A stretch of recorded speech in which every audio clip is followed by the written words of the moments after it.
Primeiramente, eu vou pedir para vocês se inscreverem no canal, tá certo? Colocar, ativar o sininho, sempre tá vendo as notificações, que a gente sempre tá postando os cortes, tá postando tudo. Segue a gente no Instagram, me segue no Instagram também, tá certo? O nosso Instagram é o MesaCast88, o meu é Diego Arguires, @Diego Arguires, tá certo? Arguires, ARGUIRES. Vou apresentar para vocês Milene Saldanha, que aceitou vir para cá.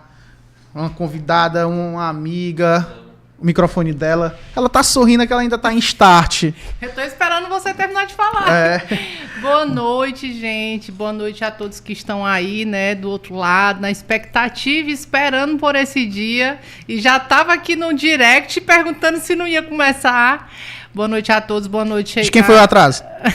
Foi meu. Não, cheguei, faltava 5 minutos para as 7. Chegou? Em Camusim, né? Não, aqui. O atraso foi esse aqui, já estava pronto esperando. Já era para ele estar aqui pronto esperando. Boa noite aos meus seguidores que estão aqui no Instagram. Eu coloquei o ao vivo mesmo, mas para convidar vocês para ir lá para ir pro MesaCast. E se inscrever. Também se inscrever no canal do MesaCast, que é no YouTube. Eu deixei no Stories, no último Stories, eu deixei lá o linkzinho. Entra e vão assistir lá que eu vou desligar aqui, tá bom? Tu é doida. Digital influencer é foda, né? Não diga isso não.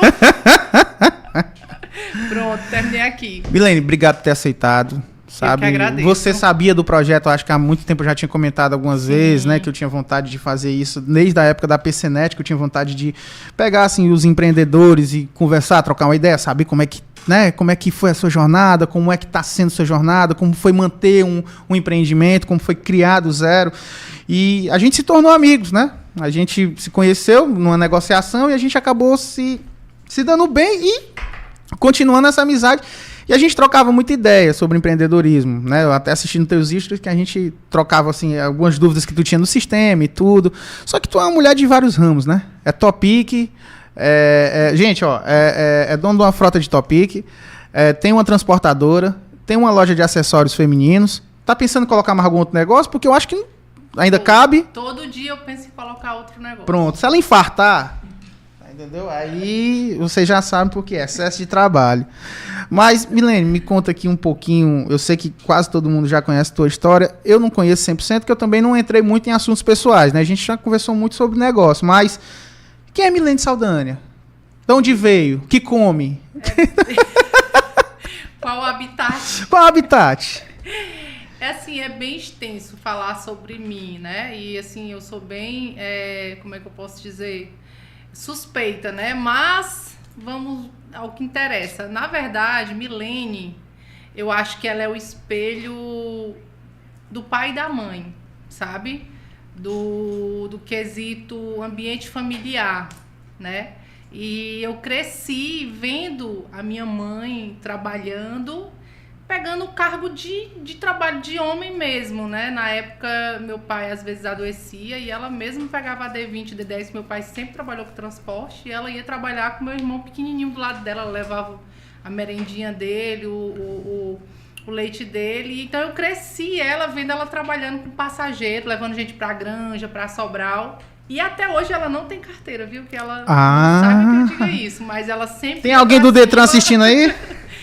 Eu já vi muito ela dirigindo o caminhão do meu pai. Eu ia com eles, né, pra viagem. E ela dirigia enquanto ele cochilava, descansava. Então eu cresci vendo a minha mãe se virar nos 30. Eu acho que foi isso que me deu forças para eles tinham muita diferença de idades, teu pai com a tua mãe? Um ano, mas teu pai era, tipo, tinha alguma doença, alguma coisa ou não? A doença que tu fala é uma gripe que ele pegou e não podia ir? Ele bebia mesmo. A doença dele, ele bebia mesmo e chutava o pau da barraca e pronto. Aí ela que tinha que trabalhar, né? Entendi. Eu cresci vendo esse pilar, né? Então tu cresceu vendo já tua mãe sendo bem atuante no papel de pai e mãe, assim, né? De homem da casa. Quando eu comecei a me entender como gente e que eu quis mudar aquela vida que a minha mãe levava, uma vez ela disse assim pra mim, que eu nunca vou me esquecer dessa frase. Eu acho que uns 14, eu era 12 anos, uma coisa assim. E ela disse, olha, o teu marido é o teu dinheiro. Ah. E eu cresci com essa frase, né? E de lá pra cá, pra mim, sempre foi assim. Eu corria atrás do meu, porque eu via ela dependendo do meu pai, né? Então, eu via ela passando por algumas humilhações, que hoje em dia, graças a Deus, com a internet, com esses programas que tem de mês azul, mês rosa, mês verde, né? Que tem, fala sobre a mulher, o empoderamento da mulher, dia da mulher, isso faz com que a gente se destaque mais do que o que tinha antigamente. E aí eu cresci com aquilo, não, eu preciso ter o meu dinheiro. Homem não vem em primeiro lugar vem o meu dinheiro. E assim foi. Então, assim, Milene é isso. Ela vem do pilar familiar. Quando eu me entendi como gente, eu comecei a prestar atenção no que a minha mãe fazia. Tinha dias que eu via minha mãe lavando o caminhão do meu pai, né? Porque ela tinha que resolver o problema, não tinha ninguém, ela ia lá pra fora e resolvia e lavava lá na rua. Então, assim, eu não tenho vergonha de fazer o que ela fazia. Hoje em dia eu faço também do jeito dela. Então, eu procuro o máximo possível trabalhar, fazer o que eu quero, ser independente nesses quesitos. Então, Milene é isso. Eu me sinto a Milene sinônimo de força, de garra e de empoderamento.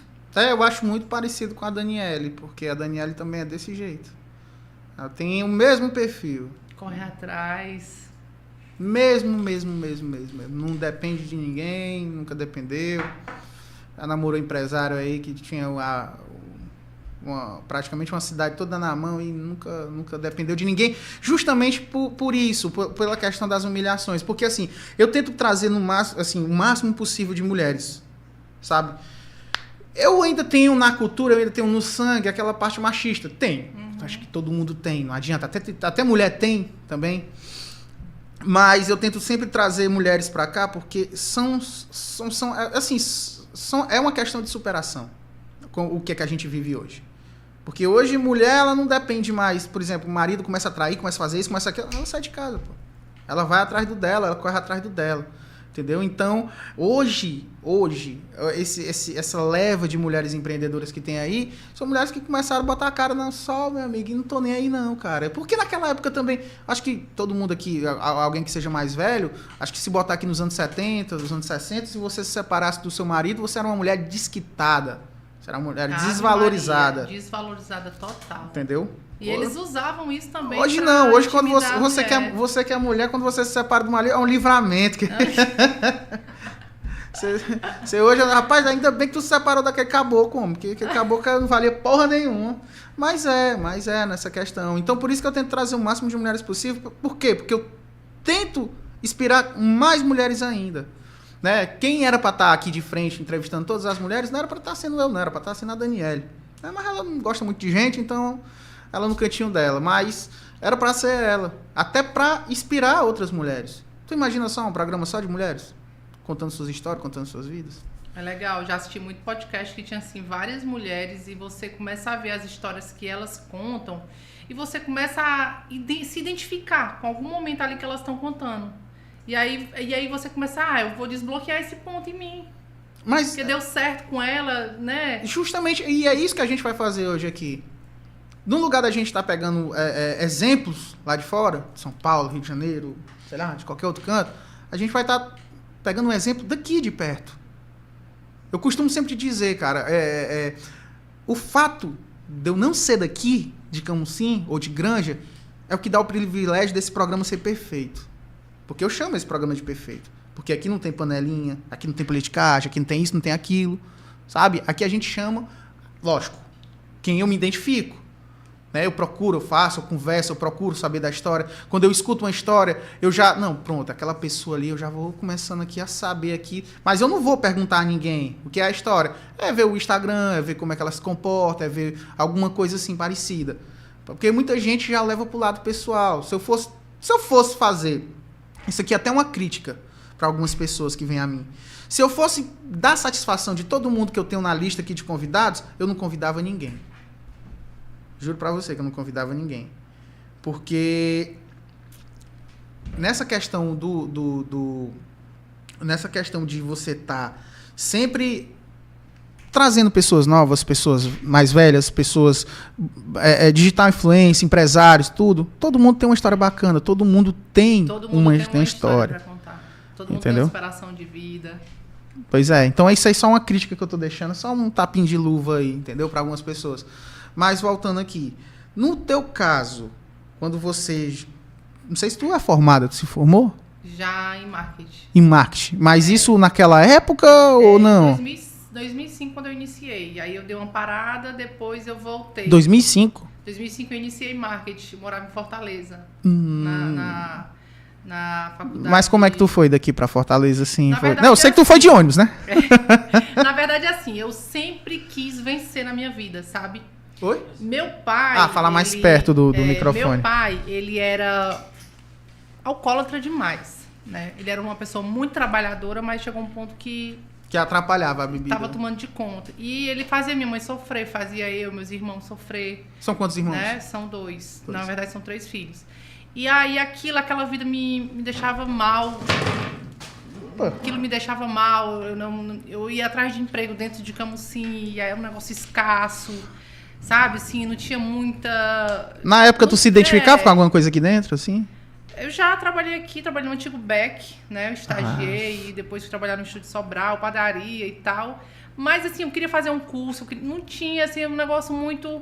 Então, eu vi uma oportunidade de ir pra Fortaleza, morar na casa de uma tia minha. E eu fui e disse pra minha mãe que ia passar 30 dias. Fiz a minha mala, que naquele tempo só tinha uma mala, mais ou menos assim, de 1 metro. Eu levei tudo que eu tinha dentro dessa mala. Gente, tu ia passar 30 dias e tua mãe perguntou, dessa mala. E ela me perguntando, por que tu tá levando tudo? E ela chorando, eu digo, mãe, mas eu volto logo e tal. Era 2002, eu acho, não. 2004, uma coisa assim. 2004. E eu fui com a cara e a coragem, sem R$1 no bolso.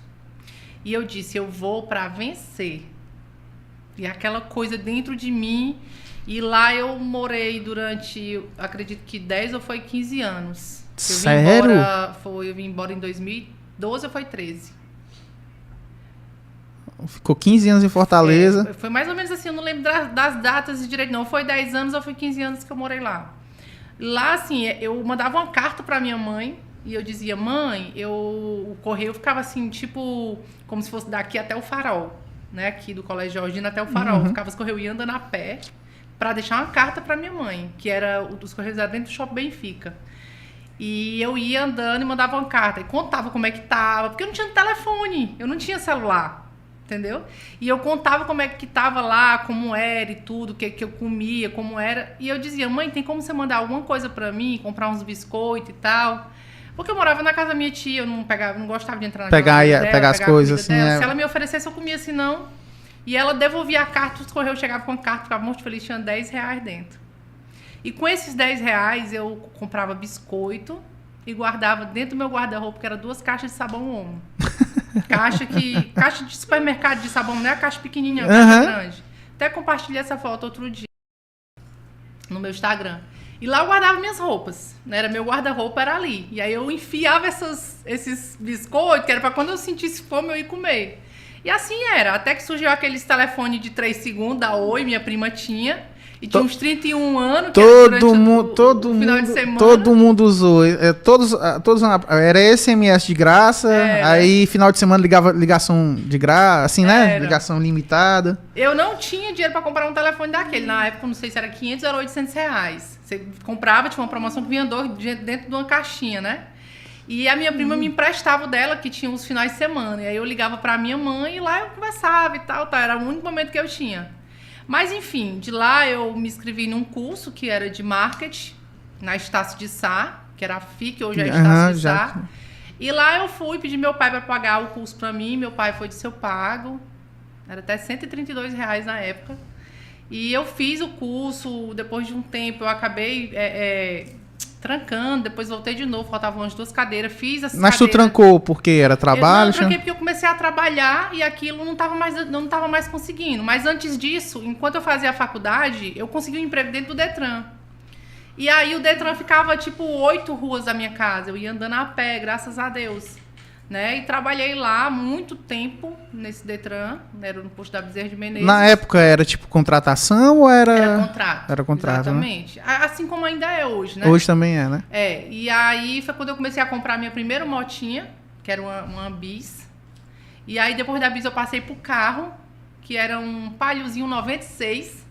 Foi R$6.000, bem baratinho. E aí foi indo, né? Depois eu saí do Detran, começou a ter cortes, mudou de governo, né? E aí começou a ter cortes, eu saí e fui trabalhar numa concessionária vendendo carro. Enquanto isso, eu fazendo faculdade. Você aqui vendendo carro, hein? Não, e sabe como era que eu vendia carro? Olha, era pior de quem vendia no salão. Porque quem vendia no salão estava esperando o cliente que vinha procurar o carro.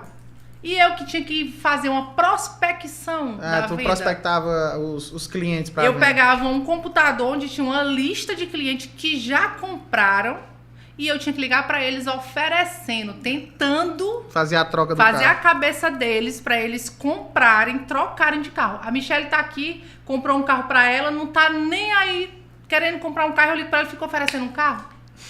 Pois sim, eu vendi 6 carros. 6 carros? No meu primeiro mês, eu vendi 6 carros.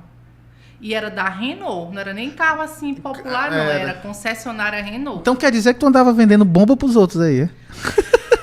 Ai, se é bomba, gente, eu não sei, porque eu nunca tive.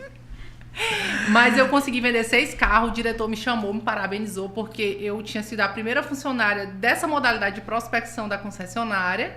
Tinha ficado muito feliz e aí eu comecei a ganhar comissão do fumê, do emplacamento, do som que era colocado, né? De tudo que o cliente fosse colocando. E aí meu primeiro salário foi 1.800. Nossa, eu fiquei morta de feliz. Isso em que ano? 2006? Não, tu passou... 2000 Não, foi 90 e pouco ainda. 90 e pouco. Que eu voltei pra Camusim em 2012.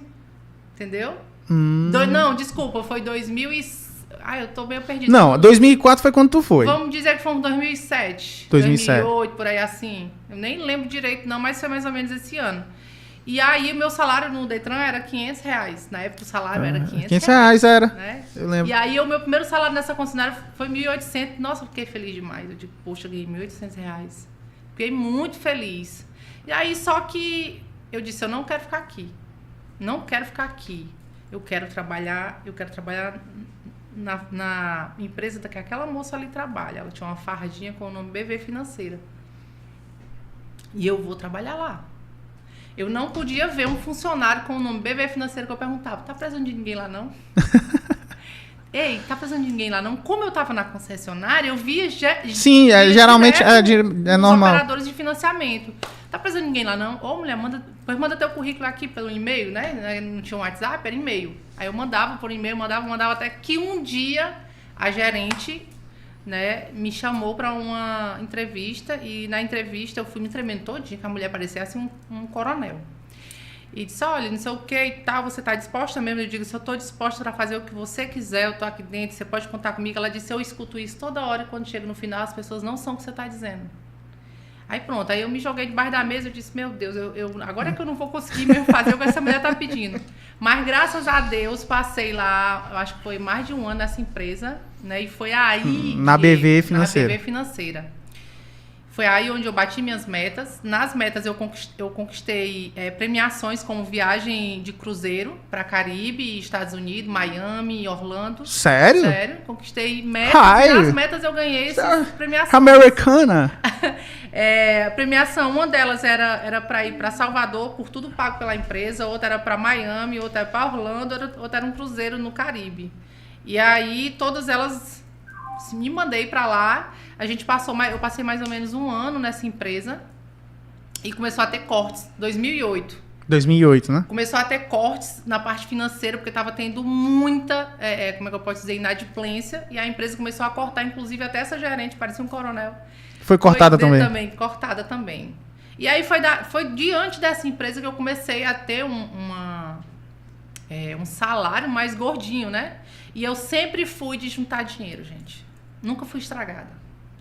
Olha, eu ganhava em torno de 10 mil por mês. Na época, o salário era R$700. Eu me lembro porque eu recebia minha quinzena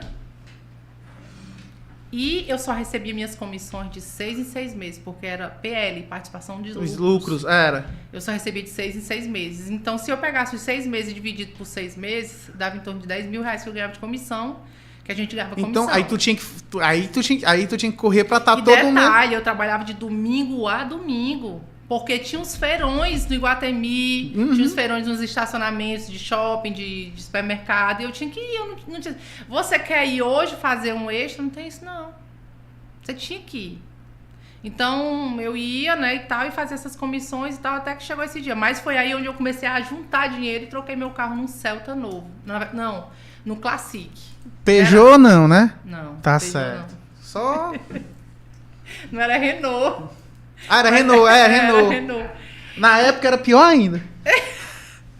E aí, enfim, eu comecei a juntar esse dinheiro, né? Fazendo minha poupança. E eu sempre na minha cabeça que eu ia vencer.